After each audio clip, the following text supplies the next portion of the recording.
I recently waited for a regularly scheduled Zoom meeting to begin. After waiting for more than 10 minutes, I left the meeting. My time is valuable. If you're responsible for administering a meeting and you take it seriously, you don't show up late. I spent more than 2 decades at the front of college and university classrooms. I was late exactly 0 times because I respected the time of the people participating in my classes. As I was waiting for the recent Zoom meeting to begin, I remembered one of the stories I included in my 2006 book, Letters to a Young Academic. The book was published by Rowman and Littlefield, and it was inspired by a series of books with similar titles. Ultimately, it was inspired by Rainer Maria Rilke's 1929 book, Letters to a Young Poet.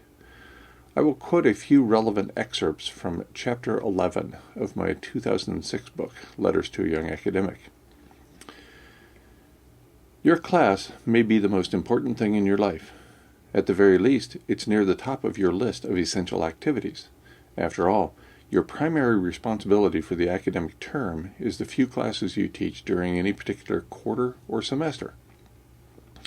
Unless you are the rare individual faced with a life-threatening malady, you're pretty comfortable with your lot in life, and you have a commitment to teaching. By the time you find yourself ensconced in the classroom, your finances don't pose much of a challenge.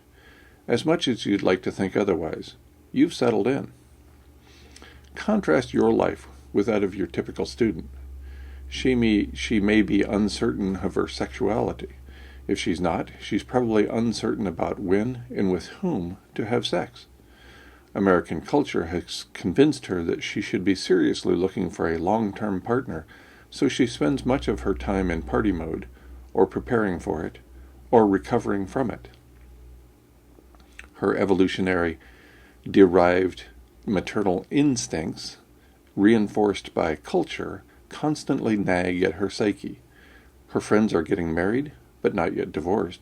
Her parents are talking about splitting up, and her grandmother teeters on the edge of death, a death that will come, of course, the day before the midterm exam.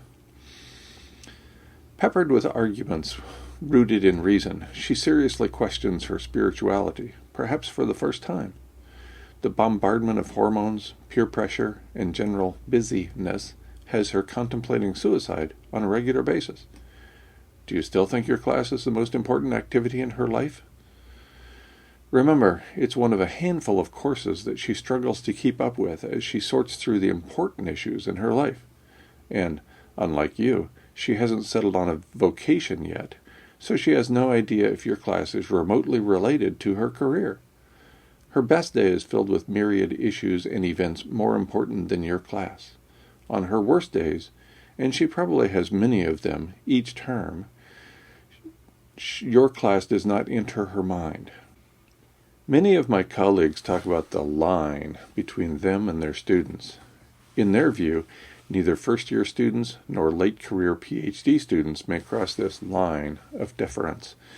For these colleagues, students who cross this imaginary line do so at their own risk, albeit almost always in ignorance.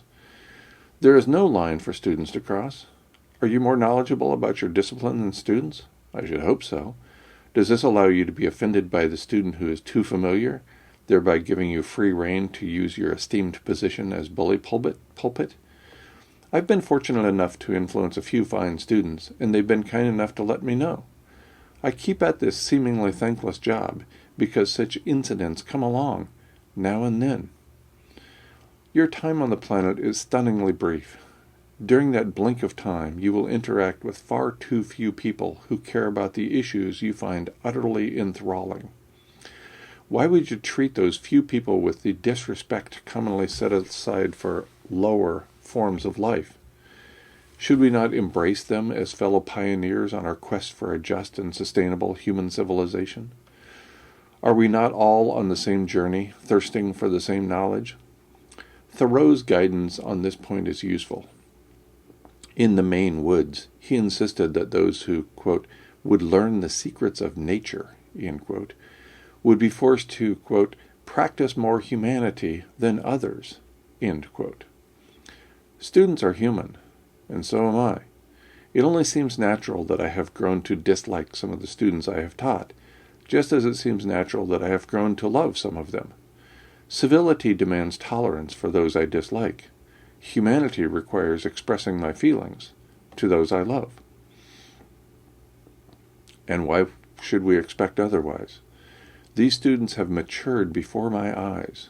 With many of them, I've spent countless hours in the laboratory and field. We've collected ecological data for 12 hours under the blazing sun in the Arizona desert, shared a meal and a story, and then slept under a shared roof before rising early to do it over again.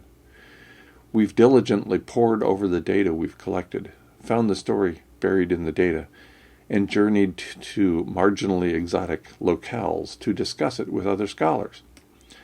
I've lived vicariously through my students, soared with them as they fell in love, despaired with them when they fell back out, struggled to help them recover from the death of a loved one, even mourned with them as one of their peers tragically, suddenly died in the prime of his young life. I reserve my most bitter laugh for colleagues who tell me there is a line the students should not cross. Taking my advice seriously may place your career at risk. Better your career than your humanity. That's it for the excerpts, although I do have an additional comment. While you're respecting your colleagues, it wouldn't hurt to respect another group of people. Everyone.